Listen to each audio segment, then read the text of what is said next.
I am hereby calling the monthly board business meeting of the New York State Board of Parole to order. It is 1:08 p.m. on Monday, May 28th, 2018. I would like to begin with a call of the roll, and Commissioner Drake, if you would start us off, please. Titus Drake, Commissioner, present. Commissioner Alexander, here. Eric Berliner, Commissioner, present. Tana Agostini, Commissioner, present. Kathy Kiley, Council to the Board, present. Tina Stanford, Chairwoman to the Board, present. Otis Cruz, Commissioner, present. Rocio Villa, Executive Assistant to the Board, present. Lorraine Morris, Administrative Assistant, present. Patrick Bailey, Department or Public Information, present. Thank you. And on our videographer for the day is? Peter Rajat. Very nice to meet you, Mr. Rajat, and thank you for recording our meeting today. And again, welcome to our guests visiting us at this month's board business meeting. We did pass out the minutes of April 23rd, 2018, but given our roll call, we do not have a quorum, and thus we cannot vote on those minutes, but I still invite you to review them, and if you see anything of concern that needs to be changed in any way or corrected, please send us an email to the central office, and we will make those corrections in advance of our next monthly board business meeting in June. For our old business, I will just go through the training that is left that we've already discussed in prior board business meetings. We still have a victim impact training coming up at the end of this month, specifically Thursday, May 31st. And that's going to be followed by a college program training on June 7th.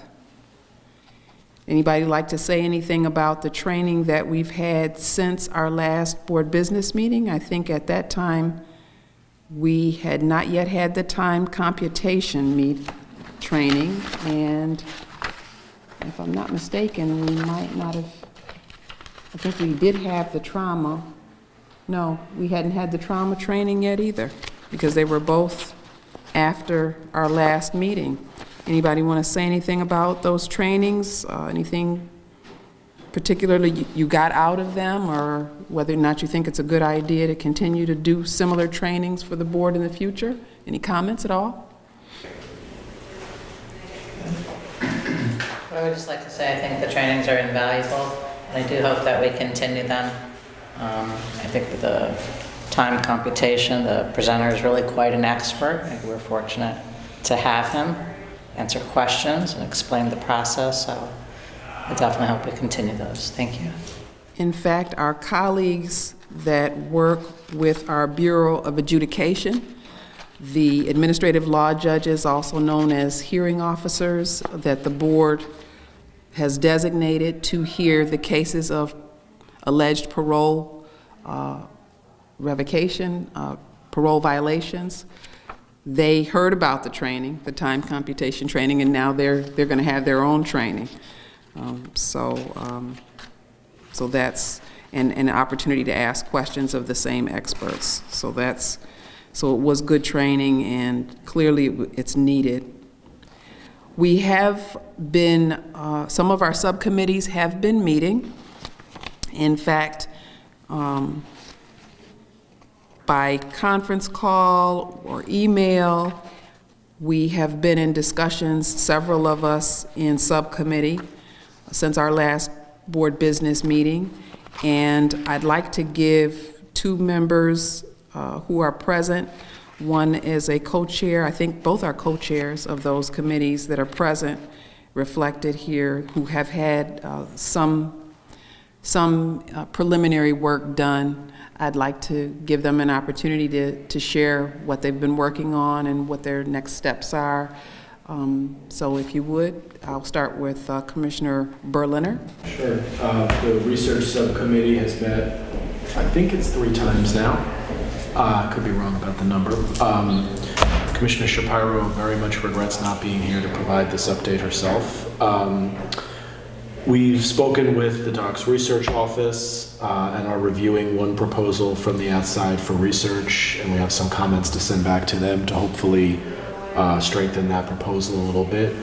One of the things that we've discussed amongst ourselves and have decided is imperative is that these are opportunities for the board to provide some input to researchers seeking to do research within the DOC's environment, and therefore perhaps they could include questions that we would want answered while doing so. And so if there are questions that you all have as you think about the business that we are in, by all means forward them to myself or to Commissioner Shapiro. And we can therefore include them. And also, as we're thinking about questions that we want to ask the DOC's research office, we could always just compile a list of questions the board has that may not require some outside entity to be involved with. So I would encourage you to think about those kinds of questions and let us know as you get them. Thank you, Commissioner. Now, Commissioner Drake, you sent some information recently. You want to share what your thoughts are in terms of moving the Special Populations Subcommittee? Well, yes. We have a couple of goals in terms of assisting or at least getting a better understanding of the processes with special populations.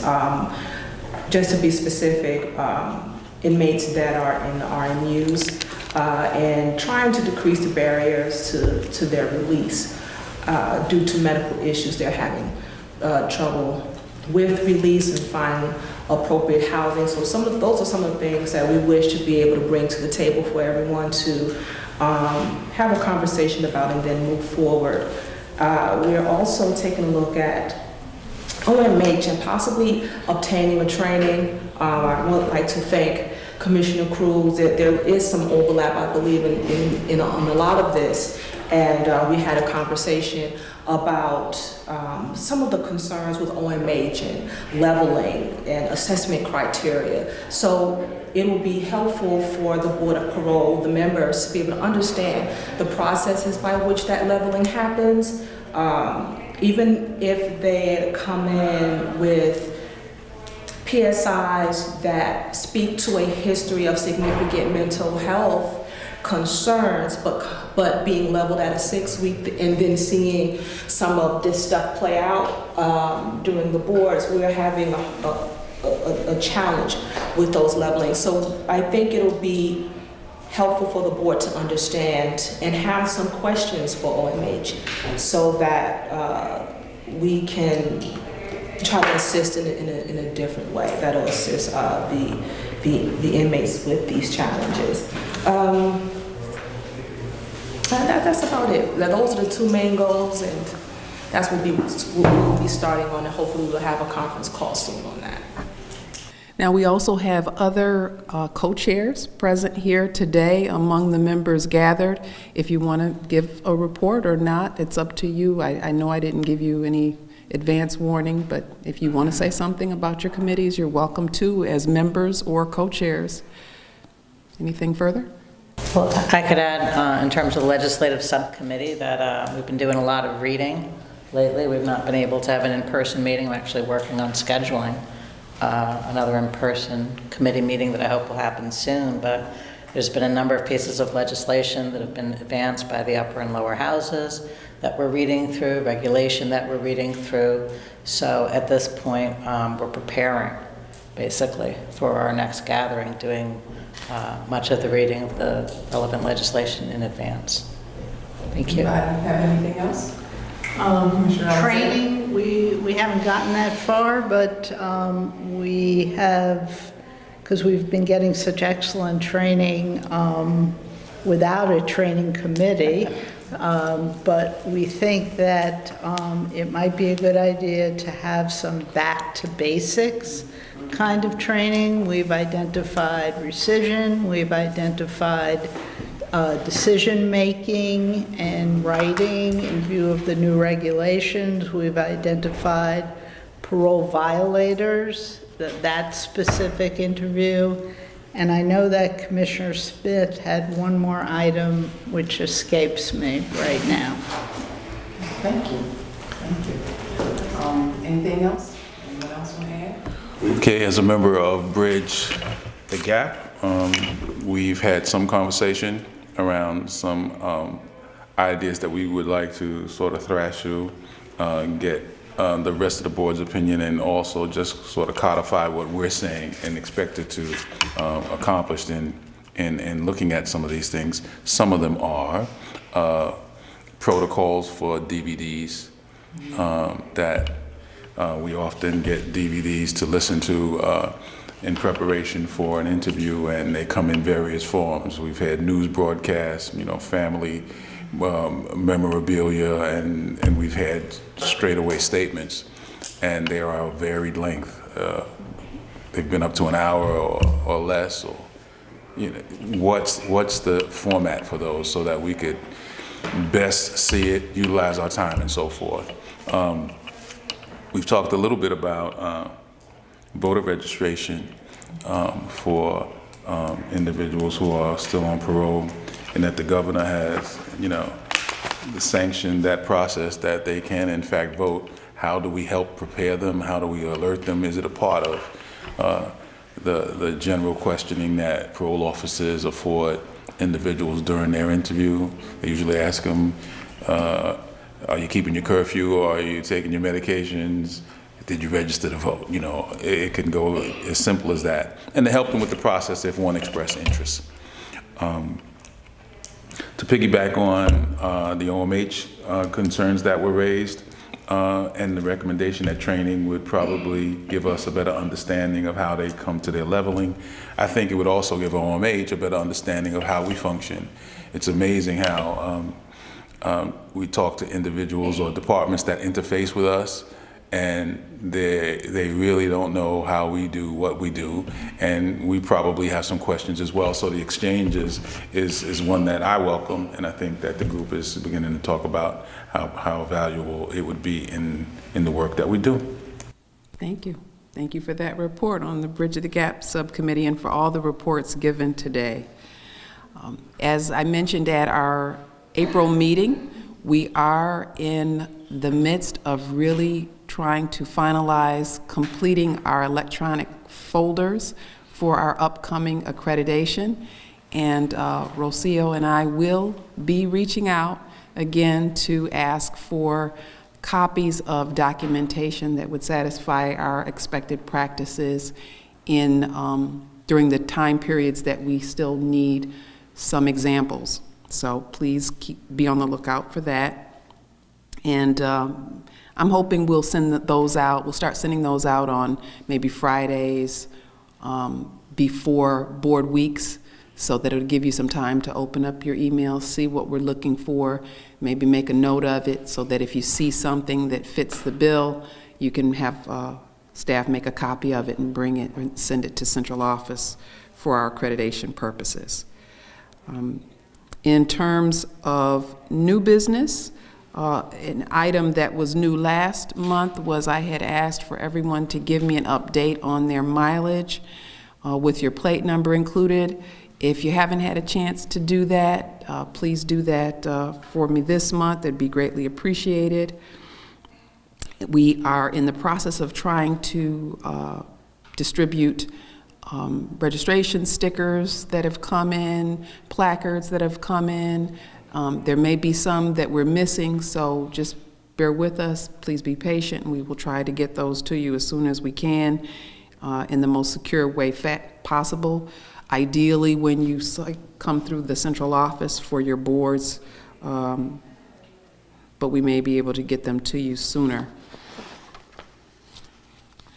At this point, I want to move forward into correspondence, announcements, and invitations, if there's no other new business that anyone would like to bring up during the public portion. Okay. We did get a thank you note from our council, Kathy Kiley, and I'll just read the note. Dear Chair and the board, thank you so much for the beautiful gift basket that you sent to me. It was very thoughtful of you and extremely generous. I shared it with staff. They appreciated it too. Kindest regards, Kathy Kiley. And we gave Kathy a basket because she's been working so hard. When you come through Albany, I know you know, she's there when you get there, she's there when you leave. She stays as late as the board stays, and many times later, dealing with litigation, questions from public information, the appeals themselves, helping to work on updates to regulations that we are trying to busy ourselves with updating, and so many other things. And so we just wanted her to know how much we appreciate her and recognize her good efforts and those of her staff. And she sent us a thank you note in return. As all of you know, we did lose one of our senior board members on May 2nd of this year, 2018, and in response to the public announcement of that loss, we got a card and a lot of prayers from people throughout the state and up and down, and from former Board of Parole staff people. And this one came from Henry, also known as Hank Lemons. Dear Chairwoman Stanford and the Parole Board family, I was sad to hear of the passing of Commissioner Sally Thompson. Please know you have my deepest condolences and heartfelt sympathy. I worked with Sally for nearly 5 years with the board. She was always very professional, compassionate, and kind. I can still see her glowing smile. I send my prayers to you and the board. May God be with you all. And that's former Commissioner Henry Lemons. And in recognition of the passing of our colleague, I did want to share her obituary. Sally Antonia Velasquez Thompson, May 23rd, 1959 to May 2nd, 2018. Sally Antonia Velasquez Thompson was born on May 23, 1958 in Harlem, New York, to the late Carmen and Charles Velasquez. She was one of 6 children, Rose, Alice, Charles, Anthony, and Robert, who is deceased. Sally attended John F. Kennedy High School, where she excelled at her academics. After high school, Sally attended John Jay College of Criminal Justice in 1992 and received a bachelor's degree in criminal justice and sociology. Sally worked at the Marriott Hotel and Alexander's department store before joining the New York City Police Department in 1983. For 20 years, Sally worked in the Narcotics and Major Crimes Case Division. Sally excelled as a police officer, earning the rank of second-grade detective in 1993, where she continuously investigated violent crimes. Before retiring in 2003, Sally was one of thousands of brave men and women who risked their lives and health responding to 9/11.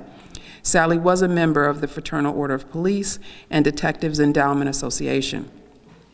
Sally could not stay retired long, and shortly after retirement, she worked as a substitute teacher in the Putnam Valley School District before being confirmed by the Senate as a member of the New York State Board of Parole on July 14, 2007. After completing her first term, Sally was nominated again by Governor Andrew M. Cuomo for reappointment, where she was again confirmed for another full 6-year term. Between 2007 and 2018, Sally served the State Board of Parole with distinction, compassion, and wisdom. During her tenure, she traveled thousands of miles within the state, made thousands of decisions, met with hundreds of victims, and interviewed many noteworthy individuals. Sally Thompson married Kenneth "Kenny" Thompson of Bronx, New York in 1987.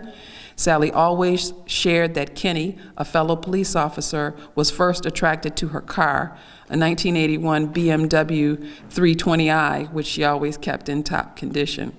Together they had 2 children, Kenny Jr., and Kiana. Sally and Kenny resided in Parkchester, New York, before buying their first home in another location in New York State. They finally settled in another location in New York State. However, Sally's heart always remained in Harlem. Sally was a fighter, having beat cancer 2 years earlier. The Lord called her home on May 2nd, 2018. Sally was a practicing Catholic and attended Mass each and every Sunday. She liked to cook and travel, but her biggest devotion was to her family. Sally truly spent her entire professional career servicing the people of the state of New York. She will be remembered as a strong Puerto Rican woman who grew up in New York City. Sally leaves to cherish her memories her husband of more than 30 years, Kenny Thompson, 2 children, Kenny Thompson Jr. and Kiana Thompson, 2 sisters, Alice and Rose, 2 brothers, Anthony and Charlie, 2 sisters-in-law, Constance and Lisa, her beloved uncle Albert Webby, also known as Webby, and a host of cousins, nephews, nieces, and other relatives and dear friends. And I would include in that colleagues, to the extent that we may not yet have been dear friends. And the family says, words of thanks seem so inadequate for all the kindness that has been bestowed upon our family. We thank you for the encouraging visits, the comforting calls, the loving cards, the beautiful floral arrangements, and the sincere words of solace. We are finding strength in knowing that earth has no sorrow that heaven cannot heal. May God bless you abundantly for blessing us, the Thompson and Velasquez family. And the arrangements were beautiful. Commissioner Drake, who was on vacation at the time, was able to attend. I know all of you were working and could not attend, and I expressed that you would have been there if you wished, if you could have. The floral wreath that the board bought was lovely, and it was part of a lovely display during the calling hours. The thing that struck me during the calling hours is the family gave people an opportunity to share remembrances of her in the evening. And women who were detectives with her spoke, and they were also pretty. I mean, and Sally was a beautiful woman, as you know. I'm thinking these fly young detectives, I mean, they were all beautiful. And so, and even as older women, really beautiful women, and had wonderful stories to share about their years with her and the friendships that they formed, and the close connection between the families over the year. One guy married one detective, and Kenny married Sally. That's how close these people were. And then the church, the Mass at St. Raymond's, it was beautiful, beautiful Catholic church in the Bronx. The officiate, the priest who came and gave remarks at the calling hours also did the Mass, and it was lovely. And former people were present, former board members, and former board chair, my predecessor, was present for the Mass. So she will be greatly missed, and I'm just glad that we had the time that we had with her. She was an excellent woman and professional. All right, I don't have any other announcements. Does anyone else have any announcements or news they wish to share? All right, and with that, it is 1:31 p.m., and I would entertain a motion to adjourn our board business meeting for May at the conclusion of executive session to discuss matters with our council that are exempt from open meetings law. Is there such a motion? So moved. Okay, is there a second? Second. Okay. So moved by Commissioner Alexander, seconded by both Commissioners Berliner and Drake, and we are in executive session. Thank you all.